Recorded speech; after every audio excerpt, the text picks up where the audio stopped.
कार्यकर्त्यांनी शिवसेना पक्षामध्ये प्रवेश केलेला आहे, काय सांगाल भाऊ, काय भूमिका? या जिल्ह्याचे पालकमंत्री आदरणीय संजयजी शिरसाट साहेब तसेच समाज कल्याण मंत्रीपद हे सुद्धा त्यांच्याकडे आहे.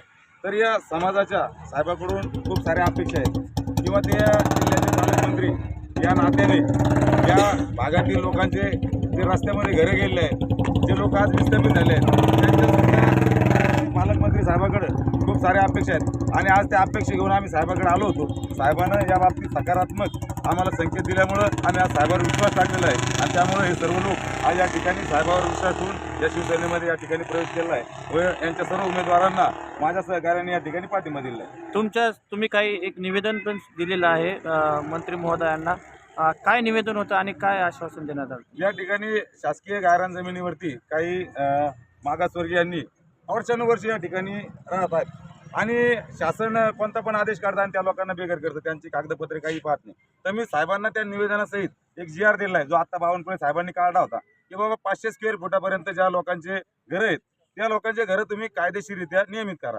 त्याचा साहेबाचं पत्र सुद्धा त्या बाबतीमध्ये जिल्हाधिकाऱ्याला मी दिलेलं होतं, पण त्याचा कुठलाही पुढे काही कारवाई झाली नाही आणि मी साहेबाला ते सुद्धा या ठिकाणी स्मरण करून दिलं की आपलं पत्र या ठिकाणी आपण दिलंय आणि त्यासोबत हा आपल्या शासनाचा GR आहे, याच्यावर आपण कारवाई करावी. आपली भूमिका काय असणार आहे पुढची भूमिका माझी ह्या लोकांना न्याय मिळवून द्यायचा आहे. त्यासाठी मला ज्या नेत्याकडे जावं लागेल मी त्या ठिकाणी जाईल, ज्या पक्षाकडे जावं लागेल त्या ठिकाणी मी जाईल, मी रस्त्यावरचं आंदोलन करीन, मी कुठले आंदोलन करीन, पण ह्या लोकांना मी म्हणजे त्यांना न्याय मिळवून द्यायल्याशिवाय मी राहणार नाही. सर, तुम्ही पालकमंत्र्यांनी तुम्हाला आश्वासन दिलेलं आहे, त्यामध्ये कोणाकडे जाण्याची तुम्हाला आवश्यकता वाटते का?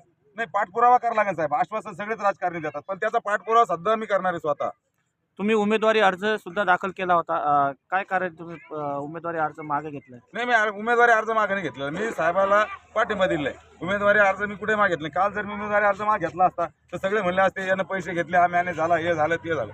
त्याच्यामुळे साहेब माझा जो मी पाठिंबा दिलाय तर माझ्या ह्याच मी अटीवर त्यांना पाठिंबा दिलाय का माझ्या जे काही परिसरामधले शासकीय जमिनीवरती जे गोरगरीब लोक राहतात ते कुठल्याही प्रकारे बेघर होता कामा नये किंवा कांचनवाडीचा जो नाथवेलीचा जो रोड आहे त्या ठिकाणी सुद्धा पुनर्विचार करण्यात यावा. विटखेडा गावातला 18 मीटरचा रोड आहे साहेब, त्याचा सुद्धा पुनर्विचार करण्यात यावा.